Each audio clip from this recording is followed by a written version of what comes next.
신바람 사연 아파트. 오늘의 사연 시작하겠습니다. 안녕하세요. 얼마 전 남자친구의 도를 넘는 행동에 충격을 받아 파혼한 30대 여성입니다. 걷는 놈이에 뛰는 놈, 뛰는 놈이에 나는 놈 있다는 말을 남자친구는 한 번도 들어본 적이 없던 걸까요? 지금쯤 지가 얼마나 멍청하고 한심해 보였을지 알아차리긴 했는지 모르겠네요. 제가 중학교에 입학하던 시기에 저희 부모님은 이혼을 하셨습니다. 두 분이 사이가 좋지 않다는 건 사실 진작부터 알고 있었어요. 술과 여자를 좋아하고 아내와 자식은 안중에도 없던 아버지셨지요. 제가 초등학교 6학년 때였어요. 학교를 마치고 집에 도착해서 벨을 눌렀는데 모르는 아주머니가 현관을 열어주셨습니다. 하얗게 바른 얼굴에 빨간 입술을 한 그 아주머니는 절 보더니 아는 채 반가운 체를 하더라고요. 저희 어머니는 어디 계시냐고 묻는 순간 소파에 앉아 울고 있는 어머니가 보였습니다. 그 옆에는 뭐가 그렇게 화가 났는지 아버지께서 씩씩대고 계셨고요. 한참 시간이 흐른 뒤에야 아버지께서 만나던 술집 여자를 집에 데려와 어머니께 점심을 차리라고 했었다는 사실을 알게 되었습니다. 당연히 어머니께선 아버지께 드디어 완전히 미친 거냐며 소리를 지르셨고 아버지께선 어머니가 당신 체면에 똥칠을 했다며 그 여자가 보는 앞에서 뺨을 때리셨답니다. 사실 아버지가 어머니를 때리는 건 저도 몇 번이고 본 적이 있습니다. 아버지한테 어머니는 사람이 아니었어요. 저희 집에서 키우던 개만도 못했지요. 어린 저는 어머니를 아버지로부터 지켜드릴 수 없었고 오로지 할 수 있었던 건 어머니가 혹시나 저를 버리고 도망가시진 않을지 걱정하는 일뿐이었지요. 매일매일이 불안의 연속이었습니다. 학교가 끝나고 마음 편하게 친구들과 떡볶이 한 번 사 먹지 못하고 집까지 한달음에 뛰어오기를 여러 번이었어요. 어머니가 여전히 집에서 저를 기다리고 계신지 확인하기 위해서요. 제가 중학교 2학년이 되던 해에 두 분은 이혼을 하셨습니다. 아버지 말씀으로는 위장이혼이라고 했어요. 사업도 그렇고 세금 문제 때문이라면서요. 하지만 위장이혼이라는 말과 달리 서류상으로 두 분은 완벽히 남남이 되었고 얼마 지나지 않아 어머니는 충격적인 사실을 알게 되셨답니다. 이혼하기 몇 달 전 사업 때문에 그렇다며 아버지께선 반강제로 당신 건물을 어머니 명의로 돌려놓았는데 알고 보니 그 건물엔 빚이 1억 넘게 있었지요. 지금으로부터 20년 전의 이야기라는 걸 감안한다면 보통 큰 금액이 아니라는 걸 아실 거예요. 드디어 아버지로부터 벗어났다는 그 자유를 누려볼 새도 없이 어머니께선 아버지가 치신 사고의 뒷수습을 시작하셨지요. 하루는 어머니와 이모가 통화하는 내용을 우연히 엿듣게 되었는데 아버지께서 당신보다 10살도 어린 여자를 만나 동거를 시작했다더군요. 하나도 슬프지 않았어요. 오히려 정말 잘 됐다고 두 번 다시 어머니와 제 인생에 나타나지 않았으면 좋겠다고 바랬을 뿐입니다. 아버지가 진 빚을 갚지 않으면 건물은 그대로 경매에 넘어간다고 했어요. 어머니께선 위기를 기회로 만들 줄 알아야 한다며 그 빚을 어떻게든 갚겠다고 저에게 약속하셨어요. 지금 생각해보면 저에게 약속을 하셨지만 실은 당신 스스로에게 하는 다짐 같은 게 아니었을까 싶어요. 이후로 저희 어머니는 정말 지독하게 사셨습니다. 새벽엔 동네 목욕탕을 청소하셨고 낮에는 건물을 청소하셨어요. 가끔 손이 부족한 동네 식당에서 설거지라도 부탁하는 날이면 보너스 받으러 간다며 싱글벙글 웃으셨지요. 그렇게 악착같이 돈을 모아 어머니께선 결국 빚의 대부분을 갚으셨습니다. 덕분에 그 건물은 어머니의 재산이 되었지요. 어머니는 거기서 멈추지 않으셨습니다. 아버지가 떠난 후 월세를 전전하던 저희는 건물 3층으로 이사를 들어갔어요. 건물 1층엔 3개의 점포가 있었는데 마침 한 점포가 폐업을 한다고 해서 어머니가 반찬 가게를 여셨습니다.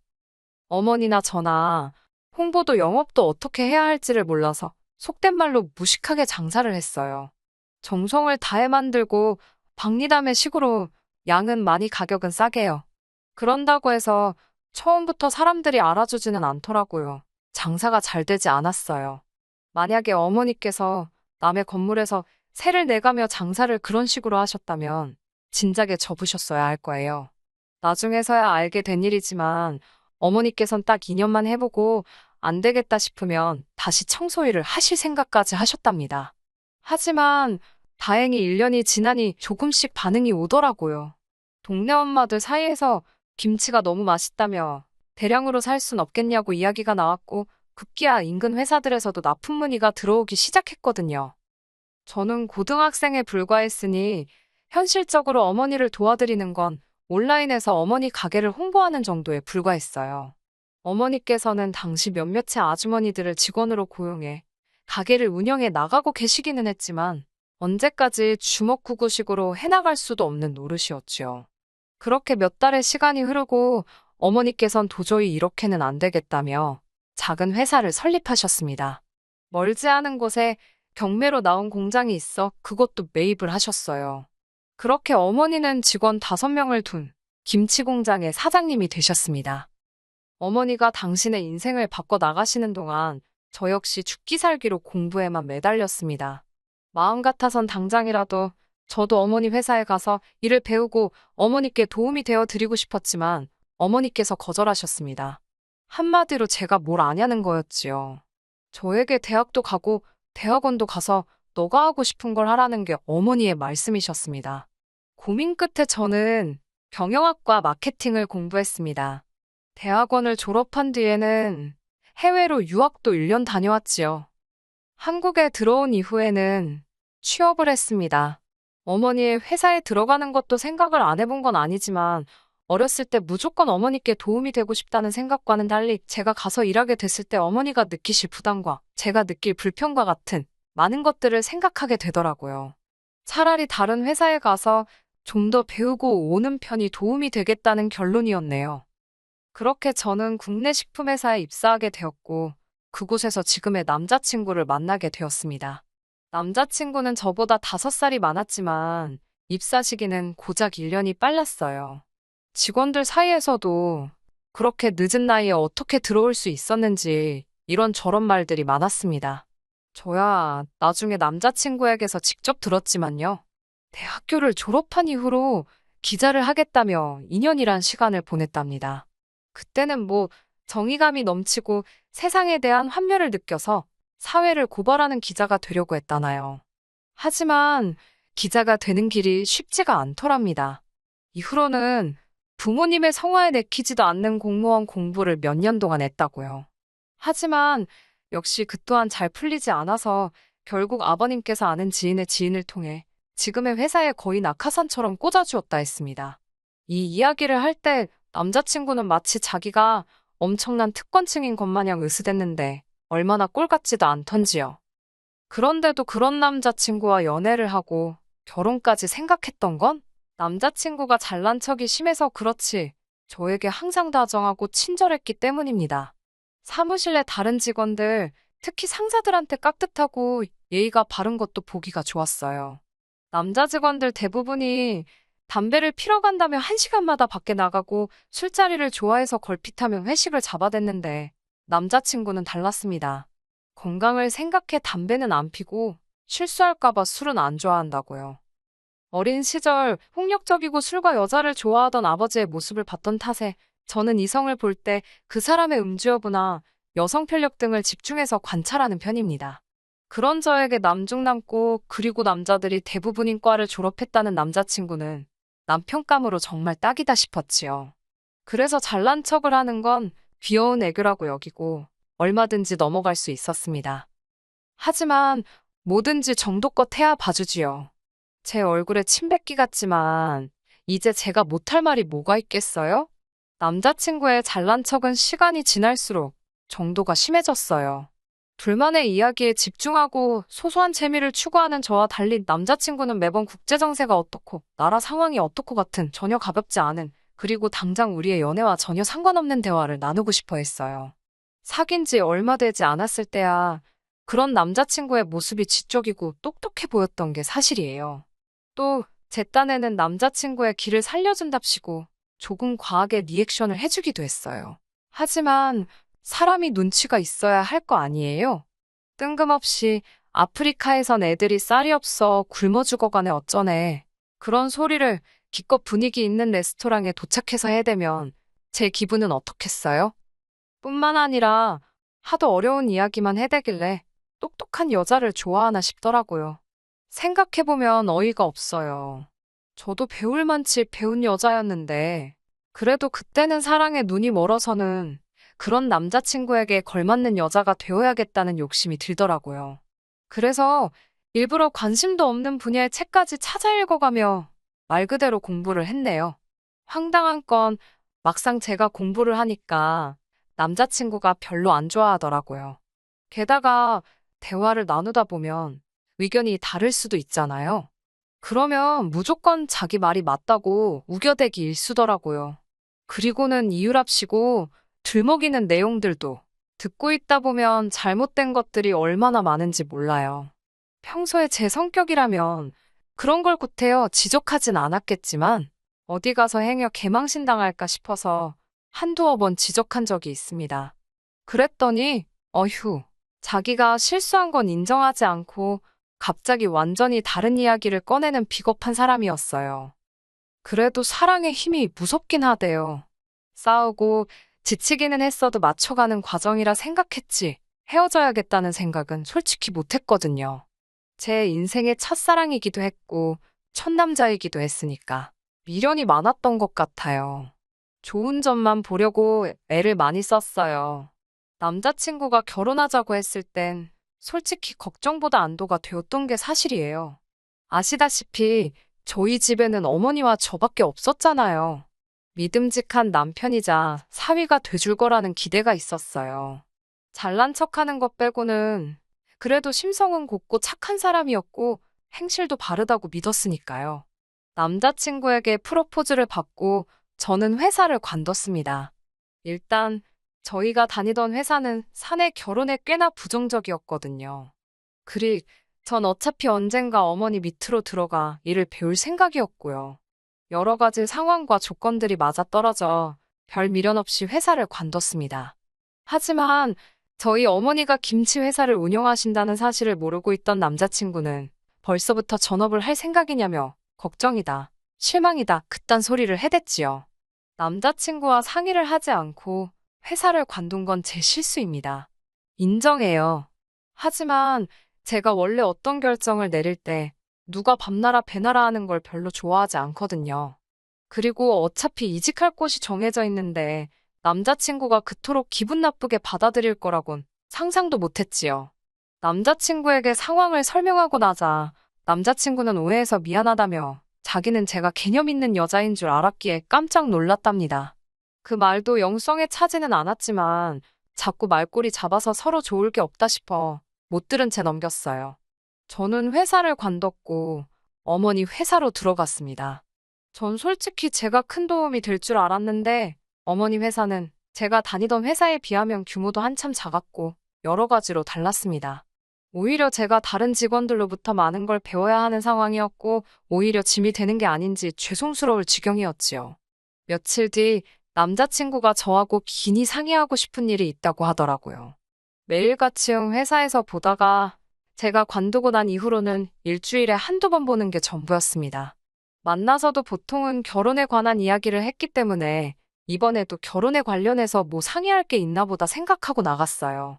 그런데 남자친구가 회사를 때려치고 싶답니다. 제가 깜짝 놀라서 그게 무슨 이야기냐고 물었어요. 저와 달리 남자친구는 별다른 계획도 없는 걸로 알고 있다고 해도 그 나이에 이직이 쉬운 일이 아니라는 건 저나 남자친구 두 사람 다 알고 있었으니까요. 남자친구는 실실 웃어가며 자기를 저희 어머니 회사에서 일하게 해달랍니다. 생각지도 못한 남자친구의 말에 황당하기도 했고 난처했어요. 무조건 거절을 해야 한다는 건 잘 알고 있었지만 어떻게 이야기를 꺼내야 하는 건지. 하지만 남자친구는 제가 아무 말도 못하고 머뭇거리는 것만으로도 서운하다고 난리였습니다. 그러더니 뒤도 안 돌아보고 카페를 그냥 나가버렸어요. 이 어이없는 상황에 뭐라 할 말이 없더라고요. 일단 남자친구에게 전화를 걸었습니다. 전화를 걸면서도 이게 뭐 하자는 짓거리인가 싶어서 내가 너무 심했나 그런 생각도 들고 결국 남자친구에게 사과를 했어요. 한번 어머니께 물어나 보겠다고요. 집으로 돌아와 어머니의 눈치를 살피다 조심스레 낮에 있던 일을 털어놓았습니다. 어머니께선 생각이 많아 보이셨어요. 그러더니 인턴도 괜찮으면 와서 해보라고 하랍니다. 채용하는 건 인턴하는 거 보고 정하신다고요. 생각지 못한 어머니 반응에 저는 좀 놀랐지만 일단은 이 좋은 소식을 알려야겠다 싶었습니다. 하지만 어머니의 말씀을 전해 들은 남자친구는 왜 조건이 붙냐고 또 툴툴거렸습니다. 진짜 아쉬운 게 누군데 내가 왜 남자친구를 구슬러야 되지 싶으니까 화가 확 올라오더라고요. 이렇게 해도 싫다고 하면 나도 더는 모르겠다고 짜증을 냈습니다. 그러자 남자친구도 이번엔 한 발 물러서더니 알겠다고 고맙다고 하더라고요. 저는 솔직히 그래도 남자친구가 최소한 어디에서 자기가 발을 뻗어도 되는지 아닌지 정도는 분간을 할 수 있을 줄 알았어요. 회사 내에서 사회생활을 아예 못하던 사람도 아니었으니까요. 하지만 저희 어머니 회사가 작다고 무시를 한 건지 남자친구는 출근을 하기가 무섭게 헛짓거리를 하고 돌아다니기 시작했네요. 어머니 회사에는 13명의 직원분들이 있었는데 대부분이 저희보다 나이가 많거나 경력이 오래된 분들이에요. 그런 분들을 상대로 남자친구가 또 지가 잘났다고 떠들어댄 거지요. 대기업에서는 그렇게 일 안 한다. 사고방식이 그런 식이면 성장을 못한다. 누구누구 씨 때문에 일이 진행이 안 된다. 이런 건 영어로 써주셔야 되지 않겠냐. 직원들 사이에서 당연히 이야기가 나오기 시작했는데 남자친구가 직원들 앞에서 자기가 마치 이 회사에 뭐라도 되느냐 거들먹거리고 한마디로 어디서 저런 걸 데려왔냐는 불만이었지요. 하지만 남자친구는 그런 건 깨이치 않는 눈치였어요. 오직 자기 잘난 것만 뽐내느라 바빴지요. 심지어 그날은 사장인 저희 어머니를 상대로 그 꼴 같자는 지적질을 했고 난리가 났네요. 어머니께서 거래처와 일정 및 수량을 조율하고 계시던 시기였어요. 제가 그 일을 도왔고요. 그런데 남자친구가 그것도 근무 시간에 멋대로 제 자리에 와서는 그 서류를 보더니 이게 경제학적 관점에서 어쩌고저쩌고 떠들어대더니 급기야 저희 어머니랑 이야기를 해봐야겠답니다. 이러다간 회사 망하게 생겼다면서요. 어처구니가 없어서 한번 집 걸려봐라 하고 냅뒀습니다. 저희 사무실 구조가 어떻냐면 어머니가 쓰시는 사장실에서 직원들 자리가 다 보이고요. 직원들도 사장실 내부를 전부 다 볼 수 있습니다. 방음도 제법 되는 편이고요. 그런데 남자친구가 사장실에 들어가고 얼마 되지 않아 어머니께서 고함을 치는 소리가 들렸습니다. 직원들이 웅성거렸고 놀란 제가 사장실로 뛰어 들어갔어요.